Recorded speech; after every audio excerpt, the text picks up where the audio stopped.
Hey guys, welcome to the study with Mayank. मैं हूं आपका मयंक और आज ला रहा हूं मैं आपके लिए यूपीएससी सी सेट यानी सिविल सर्विसेज एप्टीट्यूड टेस्ट। हम लोग यहां पर सी सेट के प्रीवियस ईयर के क्वेश्चन पेपर देख रहे हैं। इसी क्रम में आपका जो है सी सेट 2013 का पेपर चल रहा था, तो आज इसका जो है पार्ट 2 डिस्कस करेंगे। तो चलिए स्टार्ट करते हैं आज का वीडियो। देखते हैं हमें क्या क्या डिस्कस करना है यहाँ पर। देखिए यहाँ पर 38वां प्रश्न है अब आपका। निम्नलिखित कथनों पर विचार कीजिए। उपयुक्त कथनों के प्रकाश में निम्नलिखित में से कौन सा एक सही है।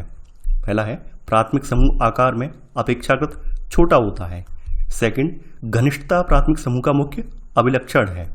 थर्ड है आपका एक परिवार प्राथमिक समूह का उदाहरण हो सकता है। यानी यहाँ पर एक कंडीशन दे दी है कि हो भी सकता है और नहीं भी हो सकता है। तो 1 बाय 1 करके अब आपको जो आंसर दिए हुए हैं उनको चेक करते हैं। सभी परिवार प्राथमिक समूह हैं। जैसा कि आप थर्ड वाला स्टेटमेंट देख रहे होंगे, इसमें साफ साफ लिखा हुआ है कि एक परिवार प्राथमिक समूह का उदाहरण हो सकता है, यानी एक पॉसिबिलिटी है, जरूरी नहीं है हो ही। तो यहाँ पर पहला वाला कथन गलत हो जाएगा। सेकंड है अब आपका सभी प्राथमिक समूह परिवार हैं। देखिए यहाँ पर बिल्कुल भी ऐसा बिल्कुल नहीं कहा गया है कि सभी प्राथमिक समूह यहाँ पे परिवार होंगे। थर्ड स्टेटमेंट फिर से रिपीट कर लीजिए। तो यहाँ पर बी वाला कथन आपका फिर से गलत है।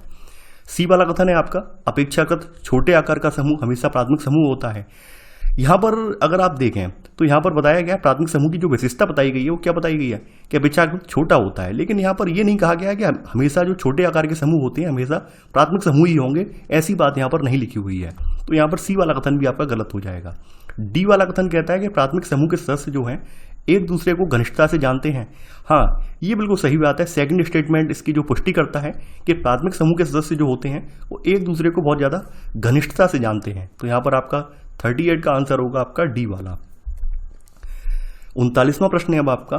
4 दोस्त ए, बी, सी और डी आपस में कुछ राशि इस तरह बांटते हैं कि राशि ए को बी से कम, 1 कम, सी को डी से 5 ज़्यादा और डी को बी से 3 ज़्यादा मिलती है। सबसे कम राशि किसको मिलती है? तो हम मान लेते हैं जो राशि है यानी कि जो धनराशि है जो बांटी जानी है, तो उसको हम मान लेते हैं, उसको x मान लेते हैं। ठीक है, आसानी होगी। तो यहाँ पर सबसे पहले स्टेटमेंट में कहा गया है कि a को b से 1 कम, यानी कहने का मतलब क्या है, जो x धनराशि है ये b को कितनी मिली है, ये b को मिली है x + 1। ठीक है, अब यहाँ पे कहा गया है, इसको पढ़ना फिर से कि a को b से 1 कम, तो यानी a को कितनी मिली होगी, 1 कम का मतलब क्या हुआ, a बराबर x, क्योंकि यहाँ पर 1 कम का मतलब क्या हो गया, यानी एक इसमें घटा देंगे तो x ही तो रह जाएगी केवल। तो a को b से 1 कम यानी b को इससे 1 ज़्यादा मिली है। अब यहाँ पे लिखा गया c को d से 5 ज़्यादा और d को b से 3 ज़्यादा मिलती है। तो सबसे पहले हम d वाले को लिखते हैं, क्योंकि d को यहाँ पे b से बता दिया गया है। तो यहाँ पर बताया गया है कि d को कितनी मिली है। अब देखिए d को लिख लीजिए। यहाँ बताया गया है कि d को b से 3 ज़्यादा, यानी d बराबर क्या हुआ, यहाँ पर d बराबर आ जाएगा आपका b का, यानी b से 3 ज़्यादा है तो x + 1 प्लस यहाँ पे 3 आ जाएगा। तो आपका कितना बना, ये बन गया आपका x + 4, यानी ये d का हो गया। अब यहाँ पर ध्यान देना, c को d से 5 ज़्यादा, यानी यहाँ पर c अपने लिख लीजिए। तो यहाँ पर आपका d कितना है, x + 4 है, तो यहाँ पर c को कितना हो गया, यानी d से 5 ज़्यादा, तो d बराबर है जब x + 4 प्लस यहाँ पर आप कर देंगे 5, तो आप यहाँ पर कितना पाएंगे, यहाँ पर आप पाएंगे x + 9। अब देखिए यहाँ पर पूछा गया है, अब यहाँ पर आपको बताना है कि सबसे कम राशि किसको मिली है। तो सबसे कम राशि यहाँ पर a को मिली है, यानी a बराबर x है। तो यहाँ पर 39वें का आंसर होगा आपका a वाला। अगला प्रश्न है अब आपका। निम्नलिखित 4 प्रश्नांशों के लिए निर्देश दिए गए हैं। निम्नलिखित कथनों को पढ़िए और उसके बाद आने वाले 4 प्रश्नांशों के उत्तर दीजिए। 5 नगर हैं आपके P, Q, R, S और T। परिवहन की निम्नलिखित विभिन्न प्रणालियों से ये जुड़े हुए हैं। बताया गया है कि P और Q है ये नौका और रेल द्वारा जुड़े हैं।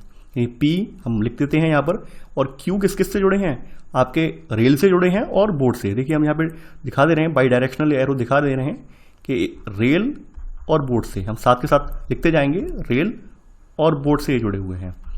अगला है S और R बस और नौका द्वारा जुड़े हुए हैं। अब चूंकि S और R इससे संबंधित नहीं है तो अलग लिख ले रहे हैं S और R को, यानी S और R का जो दिखाया गया संबंध क्या है, ये बस और नौका द्वारा, यानी कि ये बस और बोट से जुड़े हुए हैं, यानी ये बस और ये बोट से जुड़े हुए हैं, बस और बोट से। ठीक है, अब आपका इसी तरह आपका अगला है Q और T केवल विमान द्वारा जुड़े हैं, यानी कि यहाँ Q और यहाँ की मान लेते हैं T है। ठीक है, ये किससे जुड़े हुए हैं, ये आपके बाई एयर यानी प्लेन से जुड़े हुए हैं। ठीक है, अगला है आपका P और R केवल नौका द्वारा जुड़े हुए हैं, यानी P और R केवल किससे जुड़े हुए हैं, ये बोट से जुड़े हुए हैं, यानी नौका के द्वारा। ये बोर्ड से जुड़े हुए हैं। अगला है टी और आर, यानी यहां पर एक टी और आर बताया गया है, रेल और बस द्वारा जुड़े हैं। यानी टी और ये आर जो है ये बताया गया है कि रेल और बस के द्वारा, यानी कि रेल और बस के द्वारा जुड़े हुए हैं। तो आपने यहां पर ये डायग्राम तैयार कर लिया। देखिए ये इस तरह के प्रश्न होते हैं, इसके लिए आपको इस संबंध वाला जो डायग्राम है, यानी जो रिलेशन वाला डायग्राम है, ये ड्रॉ करना पड़ता है, तभी आपको यहां पर स्पष्ट आंसर मिल पाता है। चलिए देख लेते हैं। 40वां प्रश्न है अब आपका, किसी व्यक्ति को Q से चलकर R तक बिना परिवहन प्रणाली बदले हुए पहुंचने के लिए कौन सी परिवहन प्रणाली सहायक होगी। यानी यहां पर कहा गया है कि अगर आपको Q से लेकर R तक जाना है तो कंडीशन ये दी गई है कि आपको केवल एक परिवहन प्रणाली इस्तेमाल करनी है, चाहे आप बस यूज करो, चाहे आप रेल यूज करो, या नौका यूज इस्तेमाल करो, या फिर विमान इस्तेमाल करो, लेकिन करोगे केवल एक ही। तो देखते हैं हम Q से R तक। तो देखिए आपके सामने ये ऑप्शन है, ये देखिए मैं दे रहा हूँ, ये Q है यहाँ से, और आपको कहाँ तक जाना है, R तक जाना है। तो बेटर क्या है आप, यानी आप बोर्ड पकड़ेंगे Q से लेकर P तक के लिए, P तक आए आप, और P से पुनः R जो है बोर्ड से जुड़ा हुआ है। तो यहाँ पर आपने किसका इस्तेमाल किया, आपने बोर्ड का इस्तेमाल किया, यानी आपने Q से R तक पहुँचने के लिए केवल और केवल बोर्ड का इस्तेमाल किया है, यानी कि नौका का इस्तेमाल किया है। तो यहाँ पर आंसर होगा 40वें का आपका ए वाला। अब आपका 41वां है, यदि कोई व्यक्ति P से शुरू कर हर स्थान पर जाता है और P पर वापस आता है तो निम्नलिखित में से किस स्थान पर वह 2 बार जाएगा। यानी मान लीजिए कोई व्यक्ति P से स्टार्ट करता है और पूरे में घूमते घामते P पर ही वापस आता है, तो ऐसा कौन सा स्थान है जो कि डबल बार आ जाएगा। चलिए वो भी देख लेते हैं यहाँ पर। तो देखिए यहाँ पर किसी व्यक्ति ने P से यात्रा स्टार्ट की है। देखिए मैं इसे थोड़ा मिटा देता हूँ तो इससे कि ये क्लियर हो जाएगा और आपको समझने में आसानी होगी। यानी यहाँ पर आपने किसी व्यक्ति ने जो है कहाँ से, यानी P से यात्रा स्टार्ट की है और ये हर स्थान पर जाता है। P से Q पर गया, Q से पुनः T पर गया, T से ये R पर गया, R से ये S पर गया। अब S से फिर ये कहाँ आया, फिर R पर आया, और R से पुनः ये कहाँ पर आया, P पर आया। यानी आप ये देख रहे हैं यहाँ पर पूरी यात्रा के दौरान R एक ऐसा स्थान है यहाँ पर ये 2 बार गया है। तो यहाँ पर आंसर होगा आपका R, यानी कि यहाँ पर पूछा गया है कि निम्नलिखित में से किस स्थान पर P जो है 2 बार गया है, R पर ये 2 बार गया है। अब चलिए 42वां प्रश्न है अब आपका। यहां पर पूछा गया है निम्नलिखित में से कौन सा एक नगर युग्म किसी अन्य नगर में जाए बिना किसी भी मार्ग से सीधे जुड़ा है। देखिए यहां पर 3 नगर युग्म दिए हुए हैं, P और T, T और S और Q और R। यहां पे पूछा गया है केवल और केवल सिंगल ये जुड़े हुए हैं क्या, चेक कर लेते हैं। यहाँ पर सबसे पहले P और T चेक कर लेते हैं। देखिए P और T के बीच में वैसे Q पड़ रहा है, तो P और T आपका गलत हो जाएगा ऑप्शन ये। अगला है T और S। देखिए T और S को भी चेक कर लेते हैं। T से अगर आपको S तक जाना है तो भी आपको पहले T से R जाना होगा, तब S पर जा पाएंगे, यानी कि आपका ये वाला ऑप्शन भी गलत हो जाएगा। Q और R देख लेते हैं, यानी Q और R देख लेते हैं। Q और R तक जाना है, फिर भी आपको या तो P का सहारा लोगे या फिर T आएगा बीच में, यानी ये भी डायरेक्ट नहीं जुड़ा हुआ है, तो आपका C वाला ऑप्शन भी गलत हो जाएगा। तो यहाँ पर केवल कौन सा सही है, D वाला, यानी इनमें से कोई नहीं। 43वां प्रश्न है अब आपका, नीचे दिए गए नगर युग्मों में से किन 2 नगरों के बीच अधिकतम यात्रा विकल्प उपलब्ध हैं। यानी यहाँ पर पूछा गया है कि ऐसे कौन से 2 नगर हैं जिनके बीच आपको अधिकतम यात्रा विकल्प देखने को मिलेंगे, Q और S, P और R, P और T और Q और R। तो सबसे पहले हम आपका पहला वाला ऑप्शन उठा लेते हैं, Q और S वाला।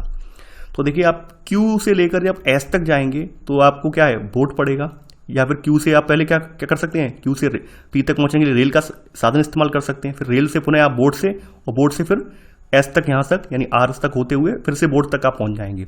इधर से चलेंगे तो आप क्या है, Q से T तक प्लेन से, फिर चाहे आप रेल से जा सकते हैं इधर से, या फिर आप क्या कर सकते हैं, यानी कि यहाँ पर रेल से गए तो इधर से R से फिर आप बस से जा सकते हैं। यानी आप ये देख रहे हैं Q से लेकर के S तक की जो यात्रा हो रही है, इस यात्रा में आप जो भी जितने भी आपके साधन दिए हुए हैं यातायात के, उन सभी साधनों का आप इस्तेमाल कर पा रहे हैं। तो यहाँ पर आपका ए वाला ऑप्शन आपका सही होगा। बाद बाकी जो ऑप्शन बचे हुए हैं ये मैं नहीं बता रहा हूँ, ये आप अपनी खुद कॉपी पर आप समझ लीजिए। बाद बाकी ऑप्शन तीनों गलत हैं, लेकिन फिर भी आप एक बार अपनी कॉपी पर देख लीजिए, क्योंकि यहाँ पर पहला ही ऑप्शन सही है, तो हमारा आंसर है 43 का ए। अगला प्रश्न है अब आपका, निम्नलिखित 3 प्रश्नांशों के लिए निर्देश दिए गए हैं। निम्नलिखित परिच्छेद को पढ़िए और उसके बाद आने वाले 3 प्रश्नांशों के उत्तर दीजिए। कोई टेनिस कोच आगे आने वाले टूर्नामेंट के लिए 4 खिलाड़ियों की एक टीम इकट्ठी करना चाहता है। यानी हमें टीम में कितने लोग चाहिए, टोटल 4 लोग चाहिए। ये यहाँ पर इसमें बात पहली बता दी गई है। आगे बताया गया है इसके लिए 7 खिलाड़ी उपलब्ध हैं। यानी यहाँ पर 7 खिलाड़ी आपके सामने उपलब्ध हैं, जिनमें आपके मेल कौन कौन से हैं, A, B और C मेल हैं। इसके अलावा आपकी फीमेल कौन कौन सी हैं वो भी लिख लीजिए यहाँ पर। फीमेल में आपकी W, X, Y और Z आपकी जो है फीमेल है। सभी खिलाड़ियों की क्षमताएं समान हैं और टीम में कम से कम 2 पुरुषों का होना अनिवार्य है। यानी यहाँ पर ये बात कंडीशन रख दी गई है कि जो भी टीम बनेगी 4 लोगों की, उनमें मिनिमम 2 पुरुष तो होंगे होंगे, हो सकता है ज़्यादा भी हो, ज़्यादा तो होंगे, 3 हो सकते हैं। तो ये बात यहाँ पे कहा गई है। 4 की टीम के लिए सभी खिलाड़ियों के एक दूसरे के खेलने योग्य होना आवश्यक है। यानी यहाँ पर ऐसा भी है कि भाई परहेज भी करते हैं, ऐसे होता नहीं है किसी किसी में आपसी रंजिश होती है कि भाई ये खेलेगा तो हम नहीं खेलेंगे, तो यहाँ पर भी भाई उसी तरह का यहाँ पर देखने को मिलता है कि बी W के साथ नहीं खेल सकता है। यानी बी जो है, बी ने साफ साफ कर दिया है कि भाई हम W के साथ नहीं खेलेंगे। इसी तरह से यहाँ पे सी जो है वो Z के साथ नहीं खेल सकता है। यानी सी इसने क्या कर दिया है, Z के साथ कह दिया कि हम नहीं खेल सकते हैं। और W जो है वो बाई के साथ नहीं खेल सकता है। W ने कह दिया कि हम ये बाई के साथ, यानी कि कहने का मतलब ये है कि अगर मान लीजिए जिस टीम में B होगा वहाँ पे W नहीं होगा, जिस टीम में C होगा वहाँ Z नहीं होगा, या फिर जिस टीम में Z है वहाँ पे C नहीं होगा, या जिस टीम में बाई है वहाँ पर W नहीं होगा। यानी एक साथ नहीं हो सकते हैं, यहाँ पर ये बात ध्यान रखना है। तो चलिए हम आ जाते हैं। देखिए यहाँ पर अपनी सहूलियत के लिए हम फिर से वो लाइन यहाँ पर रिपीट कर लेते हैं कि बी जो है वो आपके W के साथ नहीं खेल सकता। इसके अलावा यहाँ पर सी जो है आपका किसके साथ, ये आपके Z के साथ नहीं खेल सकता। और यहाँ पर W जो है ये आपका बाई के साथ नहीं खेल सकता। हमने यहाँ पर अपनी सहूलियत के लिए फिर से लिख ली है। तो यहाँ पर आपका 44वां प्रश्न है, यदि बाई को चुना जाए और बी चुना जाए और बी ना चुना जाए तो टीम निम्नलिखित समूहों में से किस एक से मिलकर बनेगी। देखिए यहाँ ध्यान देने वाली बात यह है, अगर मान लीजिए हम बाई को चुनते हैं तो ध्यान देने वाली बात यह, बाई वाली टीम में W तो आ ही नहीं सकता है, और बी तो हमने पहले निकाल दिया कि बी तो हमें लेना नहीं है। तो आप देख लीजिए यहाँ पर आपका पहला ऑप्शन निकल गया, क्योंकि यहाँ पर बाई और W एक साथ नहीं हो सकते हैं। इसी तरह से आपका डी वाला ऑप्शन भी निकल गया, यहाँ पर भी W और बाई एक साथ हैं जबकि ये नहीं हो सकते हैं। तो फिर कौन सा ऑप्शन बचा, आपके पास 2 ऑप्शन बचे हैं। क्या बी वाला ऑप्शन निकल रहा है? हाँ, A, C और X और बाई। क्या इसमें से कोई किसी का परहेज करता है? हाँ, सी वाला करता है Z से परहेज, लेकिन Z यहाँ पर नहीं है। तो यहाँ पर 44वें का ऑप्शन होगा आपका बी वाला, यानी A, C, X और बाई। 45 यानी 45वां प्रश्न है अब आपका, यदि बी चुना जाए और बाई ना चुना जाए, या यहाँ पर पहले बाई के लिए कहा गया था, अब कहा गया था मान लीजिए बी चुन लिया जाए और हम बाई को छोड़ दें, तो टीम निम्नलिखित समूहों में से किस एक से मिलकर बनेगी। तो देखिए यहाँ पर भी आपको ध्यान देना है, बी किससे परहेज करता है? W से परहेज करता है। यानी जिस टीम में बी होगा वहाँ पर W बिल्कुल नहीं होगा। तो देखिए यहाँ पर भी आपका पहला ऑप्शन निकल जाएगा, क्योंकि यहाँ पर बी और W एक साथ हैं। डी ऑप्शन निकल जाएगा, क्योंकि डी में तो यहाँ पे कहा गया है बी है ही नहीं, यहाँ तो साफ साफ W, बाई और Z लिखे हैं, जबकि यहाँ पे साफ साफ कहा जाए मान लीजिए बी चुना जाए तो यहाँ बी तो होना चाहिए, तो यहाँ डी वाला ऑप्शन निकल गया। अब आपके पास फिर से 2 ऑप्शन बचे, A, B, C और Z। तो हमने ये देखा है कि C और Z जो है ये एक साथ नहीं आ सकते हैं, तो यहाँ पर ये C और Z आपके एक साथ दिए हुए हैं, तो बी वाला ऑप्शन भी नहीं आ सकता है। अंतिम ऑप्शन बचा यानी A, B, C और X, यानी बी को मिलाकर आपकी टीम जो बनेगी 4 लोगों की वो बनेगी A, B, C और X। यहाँ पर आपका 45 का आंसर होगा आपका सी वाला। अगला है, यदि सभी 3 पुरुषों को चुन लिया जाए तो 4 सदस्यों की टीम के कितने संयोजन संभव हैं। यानी मान लीजिए जितने आपके पुरुष हैं, पुरुष कितने थे हमारे 3 पुरुष ही तो थे, A, B और C, और इन सबको हम चुन लें तो यहाँ पूछा गया है कितनी टीम बन सकती हैं। तो देखिए हमेशा आप एक बात ध्यान रखना, कई बार क्या होता है आपका जो उत्तर आप जो खोज रहे हैं वो उससे संबंधित जो प्रश्न होते हैं उन्हीं में दिया होता है। जैसे यहाँ पर आप देखेंगे एक टीम हमने यहाँ पर देख ली कि एक तो आपका संयोजन ये बन सकता है A, B, C और X का बन सकता है, और दूसरा संयोजन आपका जो बन सकता है वो बन सकता है A, B, C और बाई। आप चेक कर लीजिए यहाँ पर कोई किसी से कर रहा है, यानी कोई किसी से परहेज कर रहा है, नहीं कर रहा है। A, B, C, X खेल सकते हैं, A, B, C, बाई खेल सकते हैं। तो इस तरह से आपकी 2 संयोजन यहाँ पर संभव हैं। तो जो अगर पूरी पुरुषों को मिला दें तो यहाँ पर इस तरह से 4 लोगों की टीम के 2 संयोजन आपके संभव हैं। तो ऑप्शन होगा 46 का बी वाला, यानी सेकंड। 47वां प्रश्न है अब आपका, यानी आपका अगला प्रश्न है, किसी फिल्म का संगीत निर्देशक एक संगीत रचना के विभिन्न पहलुओं पर काम करने के लिए 4 व्यक्तियों को चुनना चाहता है, और बताया गया है कि इस कार्य के लिए 7 व्यक्ति उपलब्ध हैं। कौन कौन से 7 व्यक्ति उपलब्ध हैं? रोहित, तान्या, शोभा, कौशल, कुणाल, मुकेश और जसवंत। बताया गया है कि रोहित और तान्या साथ नहीं काम नहीं करेंगे, तो यहाँ पर हम लिख लेते हैं जो रोहित है ये किसके साथ काम नहीं करेगा? ये तान्या के साथ काम नहीं करेगा। तो हमने यहाँ पर एक साइन के जरिए दर्शा दिया, क्रॉस कर दिया कि रोहित जो है तान्या के साथ काम नहीं करेगा। कुणाल जो है वो शोभा के साथ काम नहीं करेगा, यानी कुणाल जो है ये शोभा के साथ काम नहीं करेगा, तो हमने शोभा कट कर दी यहाँ पर। मुकेश और कुणाल साथ काम करना चाहते हैं, यानी कि यहाँ पर जो मुकेश है आपका और कुणाल जो है ये साथ काम करना चाहते हैं, यानी इनमें कोई परहेज नहीं है, ये दोनों अपने साथ साथ मिलजुल कर काम कर सकते हैं। चलिए अब ऑप्शन चेक कर लेते हैं। यहाँ पर ऑप्शन कौन सा होगा, निम्नलिखित में से कौन सा लोगों का सर्वाधिक स्वीकार्य समूह है जिसे संगीत निर्देशक द्वारा चुना जा सकता है। रोहित, शोभा, कुणाल और कौशल। देखिए यहाँ पर आपने देखा था कि कुणाल जो है ये शोभा के साथ नहीं काम कर सकता है, तो यहाँ पर कुणाल भी आ रहा है, शोभा भी आ रही है, तो अब ये सी बात है, तो ए वाला यहाँ पर ऑप्शन नहीं होगा। अगला ऑप्शन यहाँ पर है तान्या, कौशल, शोभा और रोहित। तो हमने ये देखा है जो रोहित है ये तान्या के साथ काम नहीं कर सकता है, हमने यहाँ पर ये देख लिया है स्टेटमेंट में, तो यहाँ पर बी वाला ऑप्शन गलत हो जाएगा। सी ऑप्शन आपका जो बचा है तान्या, मुकेश, कुणाल और जसवंत। अब आप चेक कर लीजिए, यहाँ पर कोई ऐसा तो नहीं है जो किसी दूसरे से परहेज करता हो, तो यहाँ पर सी वाला ऑप्शन आपका सही है, तान्या, मुकेश, कुणाल और जसवंत वाला आपका समूह बनेगा, तो 47 का आंसर होगा आपका सी वाला। 48वां प्रश्न है अब आपका, 5 व्यक्ति ए, बी, सी और डी और ई एक गोल मेज के चारों ओर बैठे हैं।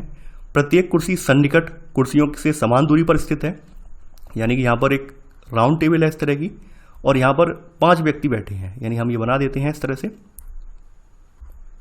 ये 5 व्यक्ति हो गए। तो यहाँ पर कहा गया है सी जो है वो ए के तुरंत बाद बैठा है। देखिए यहाँ पर अपनी अपनी पॉसिबिलिटी होती है, चाहे तो आप मेरे अकॉर्डिंग बना लें या फिर अपने अकॉर्डिंग बनाना चाह रहे हैं उस अकॉर्डिंग भी बना सकते हैं। तो यहाँ पे कहा गया है सी ए के तुरंत बाद बैठा है, हम मान लेते हैं कि यहाँ पर ये ए है आपका, ठीक है। हो सकता है मैं सी यहाँ पर भी ले सकता हूँ, यहाँ पर भी ले सकता हूँ। आप देखिए मैं यहाँ पर अपने हिसाब से ले रहा हूँ, आप इसका रिवर्स करके देख लीजिए और आप फिर बाद में आंसर आप मैच कर लीजिए। तो मैं यहाँ पर ले रहा हूँ कि भाई सी इसके तुरंत बाद बैठा है, तो सी यहाँ पर बैठा है, हमने मान लिया सी यहाँ पर ए के तुरंत बाद बैठा है। अगली बात कही गई है कि जो डी है, ए डी से 2 कुर्सी आगे बैठा है, यानी ए जो है वो डी से 2 कुर्सी आगे बैठा है। अब देखिए डी से अगर हम यहाँ से देखें, यानी डी अगर मान लेते हैं यहाँ पर ले लेते हैं और डी से यहाँ से देखें, तो जो ये कहा गया कि डी से ए जो है डी से 2 कुर्सी आगे बैठा है, तो यहाँ से अगर काउंट करें एक कुर्सी ये हो गई आपकी, एक कुर्सी ये हो गई, दूसरी ये हो गई, यानी यहाँ से अगर काउंट करेंगे तो आप देखेंगे जो ए है वो डी से 2 कुर्सी आगे बैठा है। भले ही यहाँ से एक कुर्सी का गैप हो, लेकिन यहाँ से तो 2 कुर्सी निकलना ही है, तो यहाँ पर हमने ये भी देख लिया। अगला कहा गया है कि जो बी है ये ए के तुरंत बाद नहीं बैठा है, यानी बी जो है इसके आसपास नहीं है, यानी बी जो है इसके आसपास मौजूद बिल्कुल भी नहीं है। तो यहाँ पर कहाँ हो, यहाँ पर अगर आप देखें कि बी यहाँ पर नहीं है तो बी फिर कहाँ पर होगा, बी यहाँ पर होगा कहीं। देखिए ये मैंने ड्रॉ नहीं किया है, ध्यान देने वाली बात ये है, ये ब्लैंक था ये वाला पोर्शन, तो बी वाला जो होगा आपका वो यहाँ होगा। तो बचा कौन, ई बचा आपका, तो ई ये हो गया। तो इस तरह से मैंने एक डायग्राम यहाँ पे बना लिया है। निम्नलिखित में से कौन सा अवश्य सत्य है, डी बी के तुरंत बाद बैठा है। आप देख लीजिए डी जो है वो बी के तुरंत बाद बैठा है, हाँ बैठा है, डी जो है वो बी के तुरंत बाद यहाँ बैठा है, तो पहला वाला सही है। ई ए के तुरंत बाद बैठा है, ई जो है वो आप देखेंगे ए के तुरंत बाद बैठा है, तो यहाँ पर सेकंड वाला सही है, यानी कि यहाँ पर दोनों ही कथन सही है, तो आंसर है आपका सी, 1 और 2 दोनों। अगला प्रश्न है अब आपका, निम्नलिखित 3 प्रश्नांशों के लिए निर्देश दिए गए हैं। निम्नलिखित कथनों का सावधानी से परीक्षण कीजिए और उसके बाद आने वाले 3 प्रश्नांशों का उत्तर दीजिए। 4 मित्रों ए, बी, सी और डी, यहाँ पे कहा गया है, ये बताया गया है ए और सी और डी में से ए और बी फुटबॉल और क्रिकेट खेलते हैं। देखिए यहाँ पर सबसे बढ़िया तरीका क्या है, सबसे बढ़िया तरीका यही होता है, इसका एक टेबल बना लीजिए, यानी एक तरफ तो ऊपर गेम आ जाएंगे और दूसरी तरफ जो है व्यक्ति आ जाएंगे। तो यहाँ पर हमारे जो व्यक्ति हैं वो लिख लेते हैं ए, बी, सी और डी है। अब यहाँ पर गेम आपके कौन कौन से हैं, यहाँ पर गेम भी देख लेते हैं, फुटबॉल है, क्रिकेट है, हॉकी है और बास्केटबॉल है, 4 गेम है आपके। तो हम यहाँ पर फुटबॉल को फुट लिख देते हैं, ठीक है, और इसके बाद क्रिकेट है, क्रिकेट को क्रिक लिख देते हैं। इसके बाद आपका बचा हुआ कौन सा है, हॉकी बचा है, हॉकी, ठीक है। इसके बाद बचा हुआ बास्केटबॉल, तो यहाँ बास्केट लिख देते हैं, यानी हमारी ये एक तरह की टेबल बनके तैयार हो गई। तो यहाँ पर हम टेबल हमारी तैयार है, ये इस तरह से एक तरफ आपके गेम लिखे हुए हैं।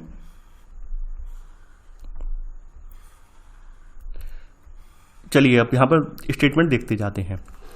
देखिए पहला स्टेटमेंट यहाँ पर दिया हुआ है, ए और बी फुटबॉल और क्रिकेट खेलते हैं, यानी ए और बी जो है फुटबॉल पसंद करते हैं, ठीक है, ये फुटबॉल पसंद करते हैं और भी दोनों। इसके अलावा क्रिकेट भी पसंद करते हैं, क्रिकेट भी ये खेलते हैं।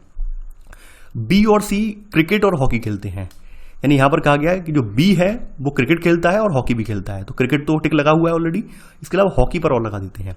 अब बचा कौन यहाँ पर, सी वाला बचा, सी वाला जो है क्रिकेट भी खेलता है हॉकी भी खेलता है, तो सी जो है क्रिकेट भी खेल रहा है और हॉकी भी खेल रहा है। अगला बचा है यहाँ पर ए और डी, यानी ए और डी बास्केटबॉल और फुटबॉल खेलते हैं। तो हमने ऑलरेडी यहाँ पर ए का टिक कर लिया है फुटबॉल वाले में। अब ए का हम यहाँ पे बास्केटबॉल वाला है ये भी टिक कर लेते हैं, यानी ए बास्केटबॉल खेलता है। अब बचा हुआ कौन है? डी, यानी डी बताया गया है कि बास्केटबॉल और फुटबॉल दोनों खेलता है। तो डी पर हमने फुटबॉल भी टिक लगा दिया और बास्केटबॉल पर भी लगा दिया। सी और डी हॉकी और बास्केटबॉल खेलते हैं, यानी सी जो है हॉकी भी खेलता है और इसके अलावा ये बास्केटबॉल भी खेलता है। इसके अलावा यहाँ पे कहा गया है डी जो है हॉकी और बास्केटबॉल, तो ये हॉकी भी खेलता है। तो आपके सामने कुछ इस तरह की जो है टेबल ये तैयार हो गई है, यानी ये आपके सामने टेबल है। अब चलिए प्रश्नों को देख लेते हैं। हॉकी कौन नहीं खेलता है, यानी इनमें से डी सी बी ए में से हॉकी कौन नहीं खेलता है वो आप देख लीजिए। तो आप देखेंगे यहाँ पर हॉकी जो ना खेलने वाला व्यक्ति है वो आपका ए वाला है, यानी ए जो है वो हॉकी नहीं खेलता है। तो यहाँ पर आंसर होगा 49 का डी, यानी हॉकी जो है ए वाला नहीं खेलता है। 50वां है फुटबॉल, बास्केटबॉल और हॉकी कौन खेलता है, यानी कि ये तीनों गेम फुटबॉल, बास्केटबॉल और हॉकी कौन खेलता है। तो चेक कर लेते हैं, फुटबॉल, बास्केटबॉल और हॉकी। तो देखिए यहाँ पर डी वाला जो है फुटबॉल भी खेल रहा है, हॉकी भी खेल रहा है और बास्केटबॉल भी खेल रहा है। तो यहाँ पर आपका 50वें का आंसर होगा आपका ए वाला, यानी डी, यानी यहाँ पर डी वाला व्यक्ति जो है ये फुटबॉल, बास्केटबॉल और हॉकी तीनों खेल रहा है। बी सी और डी कौन सा खेल खेलते हैं, यानी बी सी और डी जो है ये कौन सा खेल खेलते हैं। यहाँ पर आपको देखना है बी सी और डी ये कौन सा खेल खेलते हैं। देखिए इन तीनों में सबसे जो कॉमन खेल है इन तीनों का ये हॉकी है। तो यहाँ पर आंसर होगा 51 में का आपका बी, यानी हॉकी इन तीनों का कॉमन है।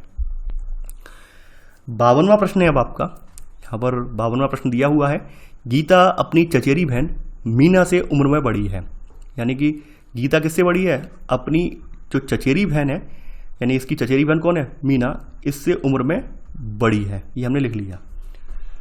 आगे है यहाँ पर मीना का भाई विपिन गीता से उम्र में बड़ा है, यानी कि जो मीना का भाई है विपिन ये किससे बड़ा है? यानी गीता से भी बड़ा है। ये हम यहाँ पे लिख लेते हैं, विपिन जो है वो गीता से भी बड़ा है। तो आपके सामने ये तैयार हो गया, विपिन, गीता और मीना।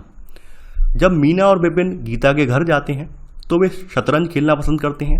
गीता की अपेक्षा मीना प्राय अधिक बार जीतती है। उपर्युक्त सूचना के आधार पर नीचे दिए गए 4 निष्कर्ष निकाले गए हैं। इनमें से कौन सा एक उपर्युक्त दी गई सूचना से तर्कसंगत रूप से अनुगमित होता है। तो चेक करते हैं 1 बाय 1 करके।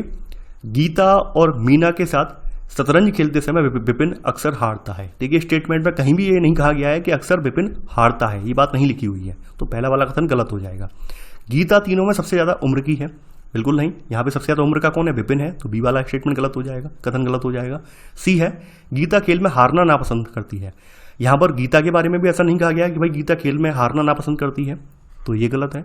मीना तीनों में सबसे कम उम्र की है, हाँ मीना जो है विपिन और गीता से छोटी है, तो यहाँ पर डी वाला कथन आपका सही है। तो 52 में का आंसर होगा आपका डी वाला। आगे बढ़ते हैं यहाँ पर 53वां प्रश्न है अब आपका। एक कॉलेज में 5 हॉबी क्लब हैं, जैसे कि फोटोग्राफी, नौकायन, शतरंज, इलेक्ट्रॉनिकी और बागवानी। बागवानी वाला समूह हर दूसरे दिन मिलता है, इलेक्ट्रॉनिकी वाला समूह हर तीसरे दिन मिलता है, ये दूसरे दिन, ये तीसरे दिन। शतरंज वाला समूह हर चौथे दिन मिलता है, नौकायन वाला समूह हर 5वें दिन मिलता है और फोटोग्राफी वाला हर 6वें दिन मिलता है। 180 दिनों के अंदर सभी 5 समूह कितनी बार एक ही दिन मिलते हैं, यानी 180 दिनों में ये 5 समूह जो है एक ही बार कितने दिन नहीं मिल पाएंगे, तो हम देख लेते हैं। देखिए यहाँ पर साफ साफ लिख लीजिए आप, बागवानी वाला कितना मिल रहा है? 2 दिन पे मिल रहा है, यानी हर दूसरे दिन मिल रहा है। इलेक्ट्रॉनिकी वाला कितने बार मिल रहा है? हर तीसरे पर मिल रहा है। अगला कौन? शतरंज वाला जो है चौथे पर मिल रहा है। इसके अलावा बचा हुआ कौन है आपका? नौकायन वाला 5वें में मिल रहा है और अगला है आपका फोटोग्राफी वाला 6वें में मिल रहा है। आपको इसका क्या करना है? आपको इसको एलसीएम निकालना है, यानी लीस्ट कॉमन मल्टीपल आपको यहाँ पर निकालना है। तो एलसीएम आप निकालना जानते होंगे, नहीं निकालना जानते हो तो निकालना सीख लीजिए, ठीक है। तो ऐसे करके जब आप एलसीएम इसका निकालेंगे, यानी कि ये आपका आ गया, मैं यहाँ पे सॉल्व करके बता दे रहा हूँ। अब फिर से हम यहाँ पे चल रहे हैं, ये 1, ये 5 और ये 3, फिर से आप करिए तो यहाँ पर आपका कितना आया? 1, 1, 5 और 1। आगे फिर से ये 1, 1, 1 और 1, 1, ठीक है। तो यहाँ पर आप इसका करिए, गुणा कर दीजिए। 4 और 4 का 3 में किया 12 और 12 का 5 पे करेंगे तो क्या आ जाएगा? 60 आ जाएगा, यानी यहाँ पर एलसीएम निकल कर आ गया 60। कहने का मतलब क्या है? ये सभी जो व्यक्ति हैं, ये सभी जो हॉबी क्लब वाले व्यक्ति हैं 60 में, यानी हर 60वें दिन पर ये मिलते हैं। अब 180 दिन हो रहे हैं, 180 दिनों में कितनी बार मिलेंगे, तो आप 60 का भाग दे दीजिए 180 में। अब आप 60 का भाग 180 में देंगे तो क्या मतलब आएगा, यहाँ पे 3 निकल कर आ जाएगा, यानी 180 दिनों में ये 3 बार एक ही दिन मिलेंगे। तो यहाँ पर आंसर होगा 53 में का ए। 54वां प्रश्न है अब आपका, ए बी सी और डी और ई 5 विभिन्न नगरों पी क्यू आर एस और टी से हैं, अनिवार्यतः इसी क्रम में नहीं, इनमें से प्रत्येक एक भिन्न नगर से है। यानी यहां पर कहा गया है इनमें से प्रत्येक क्या है, इनका एक अलग नगर है, एक जैसे नगर में नहीं है।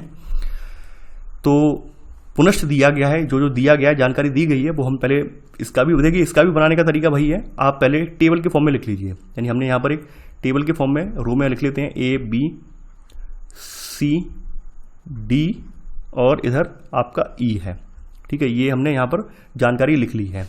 तो यहाँ पर कहा गया है कि बी और सी नगर क्यू से नहीं है, यानी कि यहाँ पर हम यहाँ पर क्या करेंगे, एक अलग कलर का पेन यूज कर लेते हैं और समझा देते हैं। यहाँ कहा गया है कि बी और सी जो है आपके किससे, यानी बी और सी जो है नगर क्यू से बिलोंग नहीं करते हैं, यानी बी और सी जो है वो क्यू से बिलोंग कर नहीं करते हैं। यानी यहाँ पर क्यू हम लिख लेते हैं, यहाँ पर क्यू और क्यू को काट देते हैं ताकि हमें समझ में आ जाए कि बी और सी जो है क्यू नगर से बिलोंग नहीं करते हैं। ये हमने यहाँ पर देख लिया। अगला है यहाँ पर बताया गया कि बी और ई नगर पी और आर से नहीं है, यानी बी वाला और ई वाला, ठीक है, ये किससे, पी और आर से नहीं है। तो यहाँ पर हम यहाँ पर भी वही करते हैं, पी और आर से नहीं है, पी भी कट कर देते हैं, आर भी कट कर देते हैं, और यानी बी में भी पी और आर कट कर देते हैं, यानी बी वाला भी पी और आर से नहीं है। यहाँ पर भी हमने कट कर दिया, यानी हमें समझ में आ गया कि बी वाला जो है पी आर क्यू से नहीं है, ई वाला जो है पी और आर से नहीं है, और सी जो है क्यू से नहीं है। ए और सी नगर, यानी यहाँ पर हम कर देते हैं आसानी से, यहाँ पे कहा गया ए और सी नगर आर एस और टी से नहीं है। सबसे पहले इससे स्टार्ट करते हैं। तो ए किससे नहीं है, आर से भी नहीं है, एस से भी नहीं है और टी से भी नहीं है, आर से भी नहीं है, एस से भी नहीं है, टी से भी नहीं है। और इसी तरह से आपका सी वाला व्यक्ति जो है ये भी आर एस टी से नहीं है, तो आर से भी नहीं है, एस से भी नहीं है, टी से भी नहीं है, तो ये भी हम कट कर देते हैं। डी और ई नगर क्यू और टी से नहीं है। सबसे पहले डी से कर लेते हैं। डी किससे नहीं है, क्यू से भी नहीं है ये, और ना ही टी से है, क्यू से भी नहीं है, टी से भी नहीं है। ई जो ई में भी वही आ जाएगा, क्यू और टी से नहीं है, तो ये भी क्यू और टी से नहीं है, तो ये भी कट कर देते हैं। अब चेक कर लेते हैं, देखिए हमारे पास टोटल नगर कितने हैं, 5 नगर हैं। अब समझने वाली बात यह है, सबसे अंतिम ऑप्शन में और सी वाले ऑप्शन को ध्यान दीजिए, क्योंकि यहाँ पे 4 नगर लिख चुके हैं। अब ई वाला मान लीजिए क्यू में भी नहीं है, टी में भी नहीं है, पी में भी नहीं है, आर में भी नहीं है, तो कौन सा बचा है यहाँ पर, यहाँ पर एस बचा है, यानी ये एस नगर से बिलोंग करता है। यहाँ पर ये साफ साफ बात निकल कर आ गई। इसी तरह से सी वाला देख लीजिए, सी वाला जो है आपका आर में नहीं है, एस में नहीं है, टी में नहीं है, क्यू में नहीं है, फिर ये किस में आएगा, ये पी नगर में है आएगा, यानी ये पी में आएगा। अब इसी तरह से आपके पी और एस तो निकल गए, यानी आपके पी और एस नगर 2 नगर तो निकल गए। अब आप बाद बाकी देखिए कौन कौन से ऑप्शन जो है बचे हुए हैं, तो हम उनसे अब यहाँ पे कर पाएंगे। तो सबसे पहले अब हम, यानी ये तो 2 नगर निकल गए हैं, तो यहाँ पर अब देख लेते हैं ये वाला, यानी क्यू और टी वाला है, यानी क्यू और टी, चूंकि यहाँ पर आप देखेंगे पी एस निकल गए, इधर ये डी वाला है जो है क्यू और टी में भी नहीं है, तो यहाँ पे कौन सा बचा हुआ है, यहाँ पर आपका एक बचा हुआ है, कौन सा है, वो है आर वाला, यानी ये आर में होगा। यानी जब सी और ई तो ऑक्यूपाई हो गए और डी जो है क्यू और टी में भी नहीं है, तो अब कौन सा बचा, 4 में से आप निकाल दीजिए, अब आर बचा है तो आर यहाँ पर आ गया। इसी तरह से अब आपके 3 तो ये निकल गए, पी आर एस निकल गए। अब यहाँ पर कहा गया है पी आर एस तो ये निकल गए ऊपर, अब ऊपर कौन सा बचा हुआ है, ऊपर हम देख लेते हैं 1 बाय 1 करके। बी वाले पर आते हैं, तो पी आर और ये एस तो निकल गए हैं, तो यहाँ पर बी वाला जो है पी में भी नहीं है, आर में भी नहीं है, एस भी नहीं है, इसके अलावा क्यू नहीं है, तो यहाँ पर एक किस में आएगा, ये आपका जो है टी में है। इसी तरह से आप देख लीजिए अब कौन सा बचा, यानी हमारे पास पी, यहाँ पर ये सब निकल गए, अब हमारे पास केवल बचा है क्यू वाला। तो आपके सामने आ गया यहाँ पर आंसर कि ए जो है क्यू नगर से है, बी जो है टी नगर से है, सी जो है पी नगर से है, डी आर से है और ई एस से है। पूछा गया है कि निम्नलिखित में से कौन सा कथन सही नहीं है, यानी कि यहाँ पर गलत कौन सा है पूछा गया है। सी नगर पी से है, हाँ बिल्कुल सही है, सी नगर पी से है, तो यहाँ पर ए वाला कथन बिल्कुल सही है। डी नगर आर से है, डी नगर आर से है। ए नगर क्यू से है, ए नगर जो है क्यू से है। बी नगर एस से है, नहीं बी नगर जो है टी से है, तो यहाँ पर डी वाला ऑप्शन आपका गलत हो जाएगा, तो यहाँ 54 का आंसर होगा आपका डी वाला। 55वां प्रश्न है अब आपका, A B C D E F और जी 7 व्यक्ति हैं जो इसी क्रम में पंक्ति में खड़े हैं। तो सबसे पहले हम इनको लिख लेते हैं, एक पूरी पंक्ति में बना लेते हैं, A B C D E F और जी, ये यानी एक पंक्ति में हो गए, एक रो में पूरे खड़े हो गए। ये प्रत्येक भिन्न रंग की टोपी पहने हैं, जैसे बैगनी, जामुनी, नीली, हरी, पीली, नारंगी और लाल, यानी बिबग्योर वाली जो आपके 7 रंग होते हैं, तो वही वाली बिबग्योर वाली टोपी पहने हुए हैं, बैगनी, जामुनी, नीली, हरी, पीली, नारंगी और लाल। कहा गया है कि डी अपने सामने हरी और नीली तो देख पाता है, लेकिन बैगनी को नहीं। यानी डी के सामने कौन कौन सा हो गया? डी के सामने आपके 3 आ रहे हैं, ए, बी और सी आ रहे हैं। तो यहाँ पे बताया गया है कि डी अपने सामने किस किस को देख पा रहा है? ये हरी को देख पाता है, यानी ये अपने सामने हरी को देख पाता है और नीली को देख पाता है। यानी यहाँ पर हम लिख लेते हैं ये हरी को और नीली जो टोपी है इसको देख पा रहा है, हरी और नीली को देख पा रहा है, लेकिन किसको नहीं देख पा रहा है? बैगनी को नहीं देख पाता है। ई बैगनी और पीली को देख पाता है। यानी यहाँ पर कहा गया है कि ई जो है, यानी ई जो है अपने आगे, यानी ई के अपने आगे जो है किस किस को? बैगनी को और पीली को। तो ध्यान देने वाली बात यह है, चूंकि ऊपर की तरफ आप इधर जाएंगे तो यहाँ पर कौन कौन सा पड़ा? यानी एक बैगनी बताया गया, यानी ई अपने ऊपर कौन कौन दिख पा रहा है? ई यहाँ पर आगे की तरफ बैगनी और पीली देख पा रहा है, ये बताया गया है इसमें, आपके इस लाइन में कहा गया बैगनी और पीली देख पाता है। अगला है जी नारंगी को छोड़कर सभी रंगों की टोपियां देख सकता है। यानी जी जो है ये नारंगी को छोड़ दें, केवल एक नारंगी टोपी को निकाल दें तो बाद बाकी सभी रंगों की टोपियां देख पाता है। तो मतलब ये हुआ कि नारंगी रंग की टोपी अपने सर पे खुद लगाए हुए हैं। यहां से हमें ये बात पता चल गई। अगला है, यदि ई जामुनी रंग की टोपी पहने हैं, यानी ई जो है ये जामुनी रंग की टोपी एक पहने हैं, यानी ये जामुनी रंग की एक टोपी ये पहने हुए है, तो एफ द्वारा पहनी हुई टोपी का रंग क्या है? तो एफ के ने जो टोपी पहनी है उसका रंग क्या है, हमें ये निकालना है।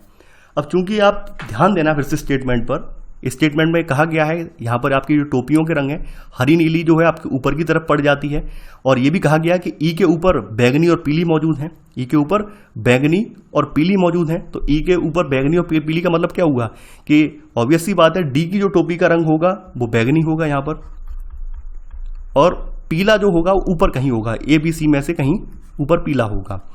अब हमारे सामने हरी, नीली, पीली, बैगनी, जामुनी और नारंगी निकल गई है। अब कौन सा एक रंग बचा है? आपके सामने केवल और केवल यहाँ पर एक लाल रंग बचा है जो कि कहीं यूज नहीं हुआ है। तो यानी कि एफ जो है आपकी लाल रंग की टोपी पहने हुए है, क्योंकि हमने एफ से ही कंसर्न है, हमें ए बी सी हमें नहीं निकालना है। ए बी सी का कोई सटीक निकाल के हमें कोई मतलब भी नहीं है और पूरी जानकारी भी नहीं दी हुई है। तो इतना हमने जान लिया कि ऊपर ये सब जब रंग निकल जाएंगे तो आपका कितना बचेगा? केवल और केवल आपका रेड कलर बचेगा। तो यहाँ पर एफ के द्वारा जो टोपी पहनी गई है उसका रंग क्या है? लाल है। तो 55वें का आंसर होगा आपका सी वाला। 56वां प्रश्न है अब आपका, एक मेज पर लाल, हरे और पीले रंग की कुछ गेंदें रखी हुई हैं। यानी कि यहाँ पर एक मेज पर क्या है? रेड, ग्रीन और येलो कलर की जो बॉल्स यहाँ पे रखी हुई हैं। जितनी पीली गेंद है उतनी ही लाल गेंद है। यानी कि यहाँ पर जो रेड बॉल जितनी है उतनी ही आपकी कितनी है? यानी कि जितनी रेड बॉल है, जितनी पीली गेंद है उतनी लाल गेंद है। यानी रेड और येलो जो है ये बराबर बराबर है। पीली गेंद है हरी गेंद से दुगनी है। यानी कि जो पीली वाली गेंद है, येलो वाली है, ये ग्रीन वाले की तुलना में डबल है। तो इसका मतलब क्या हुआ? जब ये ग्रीन की तुलना में येलो वाली डबल है, और हमने यहाँ पर ऊपर वाले स्टेटमेंट में ये देखा है कि पीली और जो आपकी लाल है ये बराबर हैं, तो इसका मतलब ये हुआ कि ये आर जो है ये भी बड़ा होगा। यानी आर और ये होंगे इस तरह से होंगे, यानी कि क्योंकि ये बराबर है, लाल और पीला गेंद जो बराबर है, तो इसका मतलब क्या है कि ये भी डबल होंगी, इसी तरह ही होंगी। तो लाल गेंदों की संख्या पूछी गई है यहाँ पर। लाल गेंदों की संख्या पीली और हरी गेंदों के जोड़ कितनी है? यानी लाल गेंदों की संख्या क्या पीली और हरी के जोड़ जितनी है? तो पीली और हरी का जोड़ करेंगे तो 3 गेंद निकल आएंगी। नहीं, पहला कथन तो गलत हो जाएगा। हरी गेंदों से दुगनी है, हाँ ये बात बिल्कुल सही है, चूंकि हरी गेंद आप ये देख पा रहे हैं स्टेटमेंट में साफ साफ ये बात कही गई है, पीली गेंद हरी गेंदों से दुगनी है, और ऊपर ये दिया हुआ है कि पीली गेंद जितनी है उतनी लाल गेंद है। तो उस हिसाब से यहाँ पर बी वाला बिल्कुल कथन सही हो जाएगा कि हरी गेंदों से दुगनी है, यानी लाल गेंदों की संख्या जो है हरी गेंदों से आपकी दुगनी है। तो 56वें का आंसर होगा आपका बी वाला। 57वां प्रश्न है अब आपका, 45 विद्यार्थियों की एक कक्षा में एक बालक का 20वां स्थान है। जब 2 और बालक प्रवेश लेते हैं तो वह एक स्थान नीचे हो जाता है, और उसका अंत से नया स्थान क्या है? देखिए, एक तो इसका तरीका जो होता है वो मैथमेटिकल वाला तरीका होता है, और ये मैथमेटिकल वाला बड़ा आसान भी है, और एक होता है आप मैनुअली एक लाइन जो है ड्रॉ कर लें और उसके अकॉर्डिंग आप निकाल लें। तो हमने एक मैनुअली यहाँ पर एक लाइन डाल दी है कि यहाँ पर एक 45 बच्चों की एक कक्षा है, यानी कि यहाँ पर टोटल संख्या कितनी है? 45 है, और यहाँ पर ये यहाँ कहीं है, यानी ये 20वें स्थान पर मौजूद है बच्चा। तो इससे आगे की तरफ कितने बच्चे होंगे, यहाँ पर हम ये लिख लेते हैं, इससे आगे की तरफ आपके जो है 19 बच्चे होंगे, यानी यहाँ से लेकर यहाँ तक आपके 19 बच्चे होंगे। और इससे पीछे की तरफ कितने होंगे बच्चे, ये यहाँ से लेकर यहाँ तक आपके जो है 25 बच्चे होंगे। अब ध्यान देने वाली बात यह है, बताया गया है जब 2 और बालक प्रवेश लेते हैं तो वो एक स्थान नीचे हो जाता है। यानी यहाँ पर कहा गया है कि जब ये 2 बालक यहाँ पे और बढ़ गए, यानी 2 बच्चे और नए आ गए, 45 + 2 अब 47 की संख्या हो गई, तो ऐसे में ये व्यक्ति जो है, बच्चा जो है 21वें स्थान पर पहुंच जाता है। यानी कि ये अब 21वें स्थान पर यहाँ पहुंच गया। यानी कहने का मतलब क्या हुआ कि एक बच्चा जो है यहाँ पे जुड़ा है आपका, और एक जो है इसके पीछे वाले में जुड़ गया, यहाँ जुड़ गया, तभी तो ये पहुंच गया। ये यानी आगे से अभी कितने स्थान पर है, आगे से ये आगे इसके 20 बच्चे हो गए और पीछे इसके जो है 26 बच्चे हो गए। तो आप ध्यान देना, पीछे इसके 26 बच्चे हैं, तो ये कौन से नंबर पर आएगा, ये आएगा आपके 27वें नंबर पर। यानी इसके पीछे 26 तो बच्चे हैं ही हैं, अब इससे आगे कौन सा हुआ है 27वां, तो ये होगा 27वें पर। तो यहाँ पर आंसर होगा 57 में आएगा सी। अब देखिए दूसरा मैथमेटिकल वाला तरीका, वो भी आप देख लीजिए। जब भी इस तरह से प्रश्न पूछा जाता है कि पिछली पीछे से इतने स्थान पे मौजूद है और इतने हो गए, तो हमें ये पता है कि कितने बच्चे यहाँ पे ऐड हो गए, फाइनली 47 बच्चे ऐड हो गए हैं, और नया स्थान इसका क्या है, नया स्थान इसका 21वां स्थान पहुंच गया है। तो हम क्या करेंगे, इसको इसमें से घटा देंगे, तो घटाने पर आपको 26 प्राप्त हो जाएगा। अब लेकिन यहाँ पर लाइन में एक चीज ध्यान देने वाली बात होती है, जब पंक्ति में हम खड़े होते हैं तो 26 बच्चे हुए, यानी ये इस तरह से आप काउंट करेंगे तो 26 बच्चे हुए, लेकिन ये चूंकि अगला वाला है, ये अगला वाला है, यानी ये इससे पहले की संख्या हो गई, ये यहाँ से यहाँ तक की संख्या हो गई है, इसकी संख्या नहीं है। तो इसके लिए हम क्या करते हैं, इसमें एक को और जोड़ना पड़ता है ताकि हमें इसका एग्जैक्ट स्थान जो पता चल जाए। तो इसका स्थान कौन सा है, 27वां स्थान है, तो 57 में का आंसर होगा आपका सी वाला। 58वां प्रश्न है अब आपका, यहाँ पर बताया गया है कि 8 किलोमीटर प्रति घंटे की चाल से दौड़ते हुए चोर का पीछा 10 किलोमीटर घंटे की चाल से दौड़ता हुआ पुलिस वाला कर रहा है। यदि चोर पुलिस वाले से 100 मीटर आगे है तो चोर को पकड़ने में पुलिस वाले को कितना समय लगेगा। देखिए यहाँ पर ये दूरी का प्रश्न है, और यहाँ पर हम फिर से स्पष्ट कर लेते हैं। देखिए यहाँ पर मान लेते हैं कि ए पॉइंट पर आपका कौन है, पुलिस वाला मौजूद है, और अगले पॉइंट पर आपका कौन है, यहाँ पर यानी इस पॉइंट पर आपका कौन है, चोर मौजूद है, यानी थीप मौजूद है। लिख लेते हैं, यानी ए पॉइंट पर मैं अलग अलग कलर का पेन यूज कर लेता हूँ। यानी ए पॉइंट पर आपका क्या है, ये यहाँ पर पुलिस वाला है, ये पुलिस वाला मौजूद है, और यहाँ पर आपका जो है थीप मौजूद है, यानी आपका जो चोर है वो मौजूद है। तो बताया गया है कि ये इसकी बीच की जो दूरी है कितनी है, इसके बीच की, चोर पुलिस वाले से 100 मीटर आगे है, यानी चोर यहाँ से जो है 100 मीटर आगे है, 100 मीटर आगे है। अब देखिए ध्यान देने वाली बात यह है, क्योंकि अभी तो ये 100 मीटर आगे है, तो ये किसी अगले बिंदु पर तो पकड़ पाएगा नहीं, ये यहाँ पे थोड़ी ना पकड़ पाएगा भाई, ये अपनी स्पीड बढ़ाएगा तभी तो ये कहीं अगले बिंदु पकड़ पाएगा, यानी यहाँ कहीं पकड़ पाएगा सी बिंदु पर। ध्यान देने वाली बात ये है, यहाँ तो पकड़ ही नहीं पाएगा, अभी तो 100 मीटर आगे है, यानी अब ये वाला यानी पुलिस वाला जो है अपनी स्पीड बढ़ाएगा तभी तो आगे कहीं पकड़ पाएगा, यानी यहाँ पर कहीं पकड़ पाएगा इसे। तो यहाँ पर पुलिस की स्पीड कितनी है, पुलिस वाले की जो चाल है वो 10 किलोमीटर प्रति घंटा है, ये भी लिख लेते हैं, 10 किलोमीटर प्रति आवर है। वहीं चोर की चाल कितनी है, 8 किलोमीटर प्रति घंटा है। ध्यान देने वाली बात यह है कि यहाँ पर समय कांस्टेंट है, यानी टाइम कांस्टेंट है, लगातार हो रहा है समय, ऐसा नहीं रुक गया हो, नहीं लगातार चल रहा है। तो ऐसे में आप लोग जानते होंगे दूरी प्रोपोर्शनल हो जाएगी समय की, दूरी प्रोपोर्शनल हो जाएगी समय की। तो यहाँ पर हम निकाल लेते हैं दोनों का, यानी कि आपका जो P और T, यानी शॉर्ट में लिख लेते हैं पुलिस और थीप को, यहाँ पर P और T लिख लेते हैं हम, यहाँ पर P और जो आपका T है इनका अनुपात निकाल लेते हैं, 10:8, यानी 5:4 आ गया। तो आप ये आपके सामने क्या आ गया, यानी ये आपकी स्पीड थी, ये आपकी स्पीड है, दोनों की स्पीड है, और ऐसे करके आपके सामने यहाँ पर ये दूरी निकल कर आ गई, डिस्टेंस निकल कर आ गई, यानी कि आप देख पा रहे हैं 5:4 है। आप ये जानते हैं यानी कि यहाँ पर इसने 5 यूनिट दूरी तय कर ली है, इसने 4 यूनिट दूरी तय कर ली है, और 1 यूनिट दूरी का मतलब क्या हो गया, यहाँ पर 1 यूनिट दूरी का मतलब हो गया 100 मीटर, क्योंकि हमें ये ऊपर दिया हुआ है, यानी 1 यूनिट दूरी का मतलब क्या, 100 मीटर है। तो इसका मतलब क्या हुआ कि यहाँ 5 का मतलब क्या हुआ, यानी पुलिस वाले की जो 5 है इसका मतलब हो गया 5 × 100 बराबर 500। इसी तरह से चोर का जो 4 है तो इसका 4 × 100 बराबर कितना हो गया, 400 हो गया। ठीक है, यानी कि पुलिस वाले ने 500 मीटर की दूरी तय की, इसने 400 मीटर की दूरी तय की। अब यहाँ पर आगे बढ़ते हैं।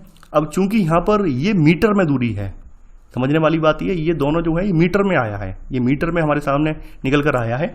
अब इसको हमें किस में कन्वर्ट करना है, यानी कि इसको हमें जो किलोमीटर वाली जो दूरी है इसको हमें मीटर पर सेकंड में निकालना है।